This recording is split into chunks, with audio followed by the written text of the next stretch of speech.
నెల్లూరు స్టైల్లో చేపల పులుసు ఎలా చేయాలో చూద్దాము. ముందుగా ముక్కలు బాగా ఉప్పేసి బాగా కడుక్కోవాలి. కడిగిన తర్వాత కొంచెం సాల్టు, కొంచెం పసుపు, కొంచెం కారం వేసి బాగా కలుపుకొని ముందుగా పులుసు కోసం చింతపండు నానబెట్టి పక్కన పెట్టుకొని ఆ పులుసుని తీసి ముక్కల్లో పోసి పక్కన పెట్టుకోవాలి.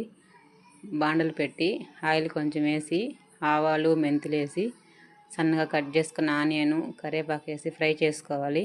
ఫ్రై అయిన తర్వాత సన్నగా కట్ చేసుకున్న టమాటా వేసి ముందుగా కలిపి పెట్టుకున్న పులుసుని పోసి సన్న మంట మీద 20 నిమిషాలు ఉడికించుకుంటే నెల్లూరు స్టైల్లో చేపల పులుసు రెడీ అయిపోయింది. వేడి వేడి రైసు నెల్లూరు స్టైల్లో చేపల పులుసు చాలా టేస్ట్గా ఉంది. మీరు ట్రై చేయండి.